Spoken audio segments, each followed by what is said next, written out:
going on, friends and family? Back at y'all with another one. Trying to get on another little nuance. So we start breaking down what's going on in society, because most people can't tell. So I just try to bring in my perspective, my experience, just because I know I have some information that other people probably haven't experienced. So I just like to invite myself to the equation, just so we see like the different aspects of what society does to us and the results as well as the outcomes, because not everything is what it seems on the surface. We do a real good job with the performing, and that performance veils a whole lot of the real stuff that goes on. And that's why you're kind of seeing people like us who speak truth and being honest and being vulnerable with themselves are speaking to what they've seen online or in real life, because this stuff is real, man. The topic I wanted to get on was what bullying really is in the US or anywhere. We kind of gloss over it. It's because it's not really something we give too much attention to, just because it doesn't seem like it has much importance. And it's a kiddish thing. We go back and forth with jokes, and there's nothing much to that. But then when you look down and you look deeper into the subject, or you decide to really discover what it is that makes people want to do it, or why it's something that we just refuse to consider an issue. Because if you ask me, I think it is an issue.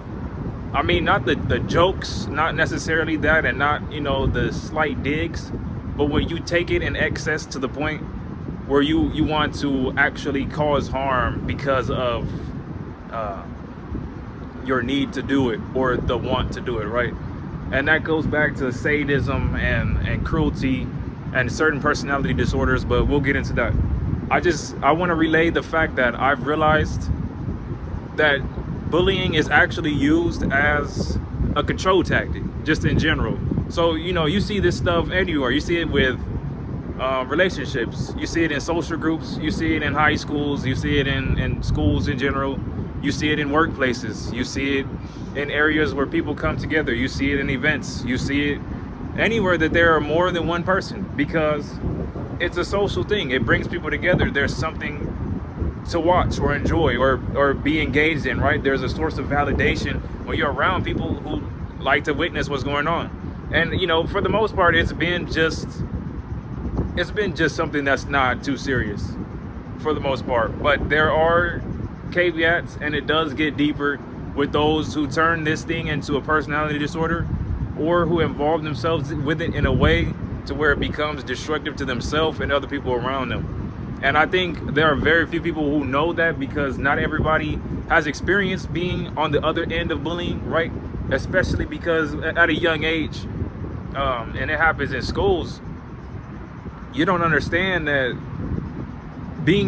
seeing bullying and then shying away from trying to be bullied is actually part of the programming. You're veiling a sense of fear that they want to put onto you, which allows them to control you overtly, and you can't really tell that that's happening to you because the people around you don't make it obvious, right? And that's just the point of the silent control or coercion that they use to get you to want to still engage with them while they're able to bully you subconsciously, right?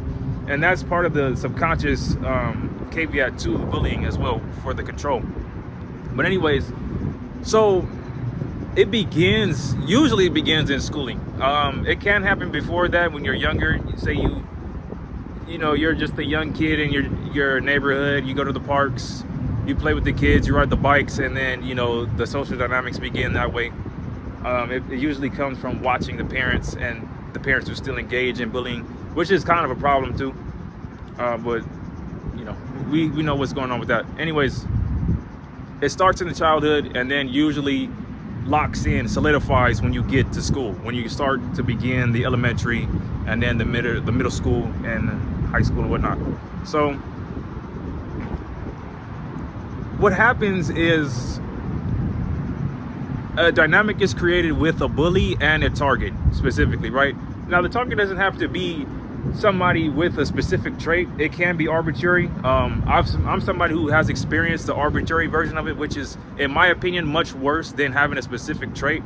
But then that could get you locked in to further scapegoating in that way if you do happen to develop traits that align with what they would probably envy to enable further sense of bullying in their eyes, right? And use that to convey it to other people. But people who witness this, right, the flying monkeys, so to speak, or the people who are enablers to witnessing it and not really trying to put in their agency to stop it, these people who shy away are essentially afraid of being on the other end because they're witnessing what's happening, right? So the bully needs an audience. They need somebody to witness what they're doing so that way they feel powerful enough to convey that sense of fear to the other people through the attacking the person. So the person they choose is very specific. They like to go for those who have good quality traits. They like people who have a great sense of empathy, who love themselves, who are able to care for themselves and one another, and are more likely to be naive that early on in life. So like I said, it usually starts in childhood, and that's part of the programming too. So the control is essentially began there, and then it's known because we have fusion centers around, and we have parents, and we also witness the adult figures and the authority figures who enable this as well by not necessarily reprimanding the bullies. You know, it's usually just a slight tap on the wrist, but that's really not enough. We have to have more of a rehabilitation aspect to curing it. Otherwise, it'll just be enabled further and further and get worse for people. Because, you know, in this society, it's not controlled. It's just something that we don't consider an issue. And that's actually part of the issue. That's part of the programming as well. So it starts in childhood. Those that witness it, the flying monkeys or the enablers, they are afraid to be on that side. So they don't say anything. They just allow it to continue. They allow the dynamic to continue. They don't say much. And instead of learning to find ways to oppose or at least reprimand and hold the bully accountable, because they do get out of control, right? If you're just going to enable a bully to do what they want to do, they do get out of control at some point. And then, you know, you're going to be the one that's enabling it. So when this person stops wanting to attack their target, who do you think they're going to go for, right? Because they've, in their mind, the sense of control that they have over the target is also over you as an enabler, as a flying monkey. So when they don't have that target anymore, when the target's gone, when they have no agency to be around the bully anymore, they go for you because it's comfortable. It's easy. You're right there. You've already enabled and witnessed what they do. So they feel like they can just do it to you as well. And that's part of the problem. So with that, the flying monkeys, they witness. And then in order to further hide themselves away from becoming a target, they also become a bully. So they learn from the bully.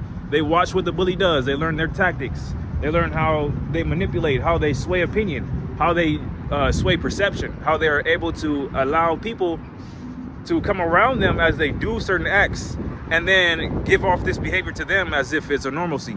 And then because we don't reprimand it, it does get seen as a normalcy. Programming. So flying monkeys essentially are low-scale bullies. Eventually, they will become a bully if they never choose to avoid becoming how they are, right? They're witnessing what's going on. They're around them. They enable them. They enjoy what's going on. And in order to avoid, they have to become in their eyes. It's a weakness. And then as this furthers on, you end up with bully groups. You end up with cliques. You end up with people who all do the same acts and look for more people to project onto, because obviously as a bully, you need somebody to target. You need somebody else to put down. You need somebody else to be seen in the light in order for you to give off that sense of fear to make you feel powerful. It's a self-regulation system, right? Bullies themselves, they don't really have the internal mechanisms to regulate themselves emotionally, which is why they project onto victims and why they look for more victims. And it's why they also need people to enable their sense of power just so they can feel powerful in fear, right? So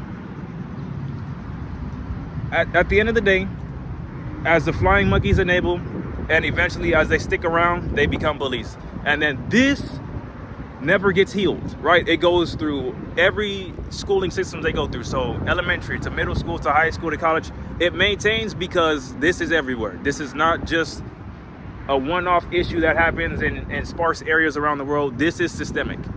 It's enabled because it's how control is conveyed. It's how you get off that subconscious level of some control to people to get them to fear you enough to be obedient, right? And then the performance furthers that obedience. Now I'll get into that in another video because that's a whole nother topic. Performance itself, I spoke on earlier, but it's a subconscious relaying to obedience, and it's how control is further enforced subconsciously. But anyways, so bullying, you guys become bullies as you enable and as you are afraid to be on the other end, and then adopt the tactics to be seen in the light, to also give off that sense of fear, to push away potential bullies, or to push away the potential of being put in a victim box, or being put in the victim perspective when it comes to people who become bullies as well in adulthood. So it's enabled further throughout school. It goes on to jobs. It goes on to social dynamics in third spaces with adults. It goes further on into different areas, right? And it really doesn't end. It's not reprimanded at all. It doesn't have repercussions because we don't give off accountability anymore. It's just a thing. We just allow ourselves to go ahead, bully one another, and say it's nothing. Now, when you know about sadism, and you know about addiction, and you know about how those things are enabled in this country, you know that people who end up self-regulating through bullying have to continue doing this. They have to have more targets and more people to victimize. But as you get older, that doesn't increase, right? We don't like to admit, but we have this social hierarchy that is dependent on your looks and your performance and your ability to amass wealth and amass influence, right?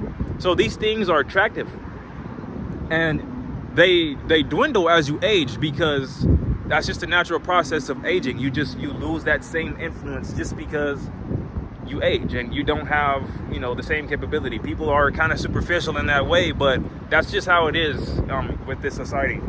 So as you age and you're still a bully and you still regulate with that, in order for you to self-regulate, you still need targets. So your control mechanisms have to get worse, which is where the sadism comes in. So you have to do essentially worse things to get off that sense of fear, right? And if you have a team around you who also enable that, right? If you're somebody who's brought your clique up with you as a bully, you guys need more targets. You need more people to project onto, because you need to self-regulate.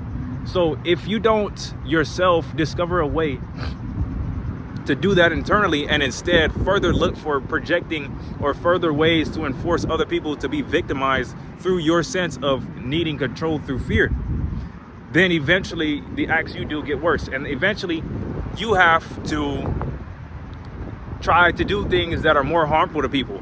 So, what started as light digging and starting as light joking around really turns into further things that enmesh people into feeling like they have to go one against one another.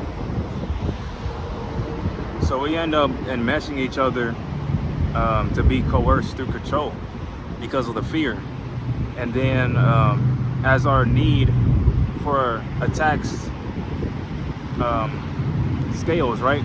As we need to keep riling up the attacks, because some of us don't really get a way to regulate internally. It's more external, and we've continued that path if you're a bully.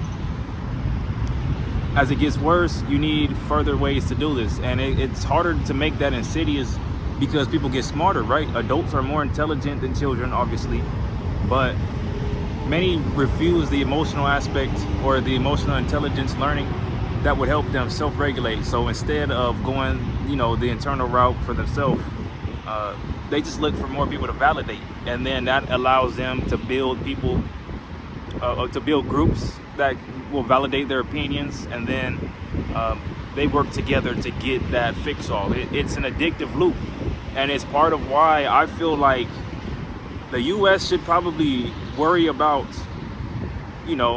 how we administer addiction. I mean, sure, you can allow people to be addicted, right? And as long as they can control it, it's not anything to be worried about. But we're removing the ways to control it, right? We take away the rehabilitation methods. Rehabilitation centers are not as helpful as they've been in the past, just because people don't see it as important as it was, right? They think that their addictions can rule them, and that's okay. They think that they can align those addictions with their egos and find people that validate that opinion. I mean, it is what it is. But if it makes you somebody that's resentful to the point that you're gonna hate somebody for not being like you have to worry about that. That's a problem. That causes an issue not only for you, but for those around you, the ones that you create the group with, the ones that validate that opinion. You think it's not a problem just because they don't think it's a problem, but they have problems that they're hiding from you as a bully. They're bullies too. They hide it just like you. So it has to get worse, right? This is why you start hearing about different tactics with people. Why you start hearing about spirituality when it comes down to it, and energy vampirism, and the need to coerce people for life, like as if it's a life mechanism, right? And people do this in the most insidious ways. They'll do it with their families. They'll do it with whoever, as long as you agree with them in a way that you allow them to be around you to get those subtle digs off. They'll just keep doing it to you. They think that they think you stupid. They think you retarded if you just keep on letting them do it. And I hate to say let them, because it does get to a point where it's not let them, it's just them harassing you and going against your rights, right? So if you're somebody who was a victim, and then you isolated yourself away from people like that just because you know how bad it gets, right? It gets financial, it gets systemic, it gets emotional, it gets psychological. You know what I'm saying? This shit is crazy. But if you're somebody who sees that shit and then you get away, but they still come for you somehow indirectly, right? Whether that be through surveillance, whether that be through your friends and family, whether that be through technology even, that's against your rights. You can't be letting, or you can't be saying that that's not an issue. That's a problem. You're invading privacy for that. That you're invading personal space. You're not allowing people to live for themselves, right? You're wanting to invade on that privacy just so you can find ways to create holes in their consciousness, so that way you can get off another subtle dig or another further enmeshment method, because you see that person as your victim. You see that person as somebody you can control, and that's part of the problem, right? It's why control is also an addiction, and it's also why many of our leaders like to engage in it, because they know they can get you somehow, right? They check for your values, they check for your morals, they check for your goals in life, what you seek, your motives. They check for how you live in general, your alignment. They weaponize that stuff against you, your traits. They use that because they want to find a way to get you to continue feeding them some sort of sadistic feedback loop. They want to somehow get you to keep needing their validation so they can continue subtly digging you, right? It happens through conversation. As I said before, we enable it through the conversation. Sadism is just, it's there because we don't say it's a problem. It's just there because we say bullying is not an issue either. We say control is not an issue. So it's there, right? And that's the programming. So you speak with people, right? They laugh and joke at first, right? Especially when you first meet them. It's that giving off the veil, right? They want to rope their victims in. They want to make them feel comfortable enough to want to stick around, because this is how friendship works. You want to be able to have people that you can stick around and joke around with, just because that's the best part of life. You want to laugh and joke. You want to be able to just live life as best as you can with people. I mean, yeah, you could do it alone, and that's fine, but we want to do it with people. We're social animals. We're social beings. That's how we learn to get more intelligent, through communication. We're the most advanced social beings on this planet because of communication and language. We have a diverse variety of languages in different cultures, in different areas, different methods to get off that communication.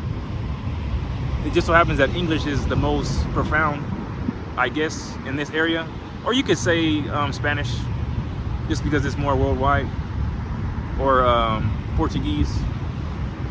I'm not sure, but English is, as far as media, the most profound to get off information. But just because I'm not too sure on the history, but it involves more. It involves a combination of different languages and different words, and then they're repurposed in different ways, so that way they're unique for English, and then people use those words. And then we add slang as well. But it's just, it's just seen as something that combines people. It gets people to be joined together just because it's easy to learn at first, and then as you learn different nuances and different things that relate to other languages, then you find out, okay, I know how to speak that in this way. And because most people do it, I might as well go ahead and learn some of that language. It's kind of been beat into people as well. This is why you see anybody that comes to America just learn English, or at least before they come here, they have to learn some sort of English, because you have to be able to speak to people. You have to be able to understand stuff, understand instructions, understand signs, and understand text and whatnot. If you can't, then you're not going to be able to converse well, which is, something you don't want to have to be dealing with. Anyway, I'm getting off topic. So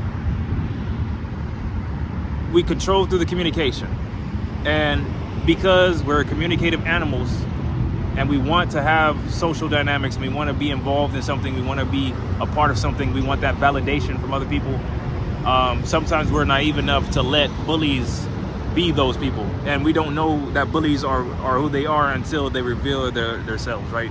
They mask away, they hide what's really going on. They're narcissists, they're energy vampires, yada yada. But you throw that away. You say that's nothing because you want validation. You're a social animal. You want to have people to conversate with, right? And this is what bullies want. They want you to be naive enough to think, as long as they don't do it to you directly, or as long as you can't tell, it's not a problem. But that's exactly how they get you into that control and that coercion. So you end up fearful because you witness what happens in the end. Not everybody does witness this though. Like, bullies are really good at hiding what really happens to their victims. They're very, very good at this. And this is systemic. It's also racially powered. It's also powered through division and comparison. So it doesn't have to be just racism. It could be through whatever, wealth, status, relationships, whatever. Comparison in general. But there are many mechanisms to maintain it. And they're weaponizing your will to want to speak to them against you. And then you never tell because they hide the deepest sense of their attacks that they do on a certain people, because it's kind of really insidious to the point they hide their victims, which is crazy to say, but they hide their victims through manipulation, and then the victims, if they're not strong, hide themselves. And this is kind of what our society wants to happen. They want the victims to not speak, or at least be silenced through fear. If you're fearful enough not to speak your mind or speak your opinion, they want you put in that position for as long as possible, because they don't want people to become aware of who they are. And that's kind of naive too, right? If you're a bully and you surround yourself with bullies, they know who you are. They know what you do. They like what you do. So it doesn't really matter the need to hide. They know what you do. Maybe they don't know the depth to what you do, which is probably what they're hiding, or what you're hiding if you're a bully. But they know what you're doing, and they know what it leads to. I mean, people are not stupid. We all have the will to survive. And if your need for your addiction puts somebody in a dangerous position to where their life is at stake or in danger, they're going to have to figure out something, right? Especially if they hear the grapevine, if they hear somebody they know something happened to them because of this stuff, right? But yeah, I mean, if you have the will to survive and you want to not deal with the end of those attacks, you're going to find ways to keep yourself up. And for the most part, for a flying monkey, it's just to conform to bullies, to be one themselves. The crazy part though is that the bullies themselves are afraid of being bullied. As foolish as that sounds, it's the truth. The flying monkeys are afraid to be bullied, so they bully endlessly. They're deeply afraid of the attacks that they give off to other people. Yet they stick around bullies. Yet they enable bullies. They like to hear the feedback from bullies. They bully each other. Yet they're afraid of bullying. Do you understand how, like, and this is why I laugh to myself about this shit. Like, I would never allow myself to self-regulate in a way to where I need to project onto somebody externally, because I don't have a sense of self-control, and I don't like myself or love myself. It never clicks to me. What makes you want to do that so bad? Is it that funny? You would harm yourself to be afraid of bullying, or to be afraid of to be on the other end of it? I just laugh to myself, because that stuff is funny. Like, I don't see how, like, you let it get that bad? Anyway, they're deeply afraid, and that's why they stick around bullies. That's why they need to click. They need people to keep their perception up. They need to be seen in a status that lets them give off that sense of fear that they've always given off, just because they know that'll keep people away from trying to bully them in their eyes, when really that just makes you a prime target. Bullies go for bullies. They go for lesser bullies. If you're not as strong as the strongest bully, they go for you, because there are some victims that are just too smart for them. So there's nothing they can do. They go for you as another bully, because they know that you're foolish enough to think they won't do it to you just because you stick around them and enable them. They're very individual. In their minds, a bully is the only person worth the affection that they get. In their minds, they think nobody else matters, only they matter. They will step on you, whatever to you. They will do whatever to you as long as you allow it and say it's nothing. They play on that naivety. They play on benefit of the doubt. They play on doubling down, tripling down, quadrupling down, everything. Because they know people are going to keep going to them. Just because we don't reprimand it. We don't give it consequence. We're never accountable. Humans are never supposed to have done that. They're never supposed to have gotten to the point where they think you're so naive, they can rob your pockets blind. They could just go up to you, dig in your pockets, take out what they fucking want, because you're not going to do anything if you enable that shit. You see what I'm saying? And that's the kind of behavior that they engage in all the time. They try to, the funny part is they learned what it looks like to get natural influence, because they watch empaths, and they bully victims who have the traits that they want but don't want to try to learn to have, to self-regulate. So they mask them. They use empathy to get you to feel like they're not going to be bullies.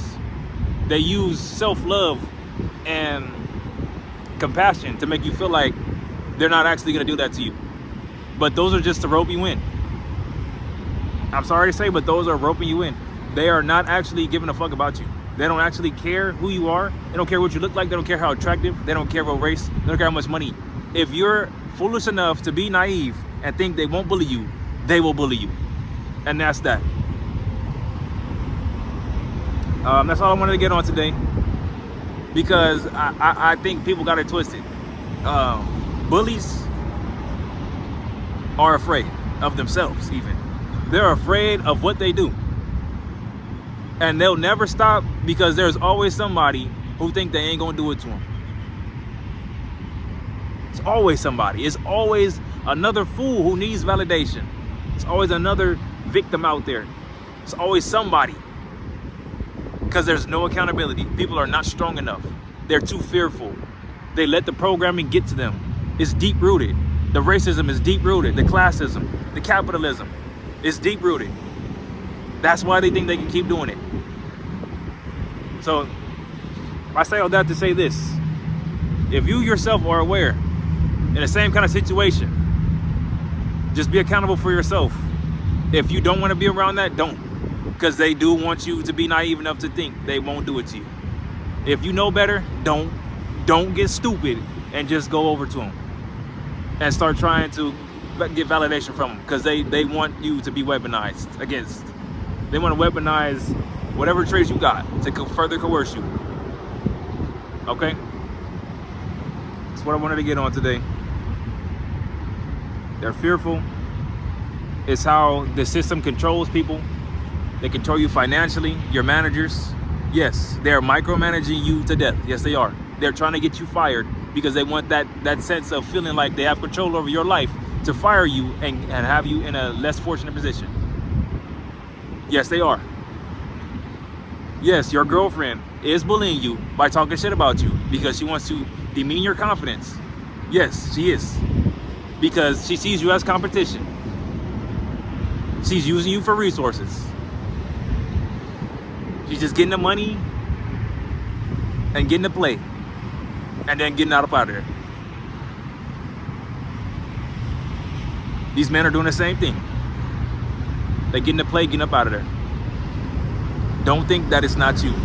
It is you. If this resonates, it's you.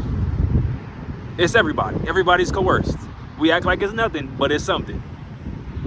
Now, if you ask me in the future, when these realizations come to people, because they like to deny reality like it's nothing. But when these realizations come to people, they've already been building up that internal powder keg. I like that theory, that analogy, just because it really speaks to what it looks like when somebody implodes after realizing that they've allowed themselves to be coerced so long for validation, money, or something, right? But when you allow that for so long, and then all of a sudden you want to be aware, they gaslight you. They triangulate you. They make you feel like you're a fool, you're crazy. And then once you really figure out that was the truth, they're waiting for you to implode. So they got you set up, ready to go. They want to see that. They get a kick out of that. They are sadistically inclined to wanting to see that implosion. They want to see that. It's funny to them. If it kills people, it's funny to them. That's crazy. That's crazy. I'm sorry, that's crazy. If it kills you, it's funny to them. If you end up harming somebody else, it's funny to them. I'm just let that be known like that. Hope you had a good day. I just spoke up what I had to, and I'll see you on the next one.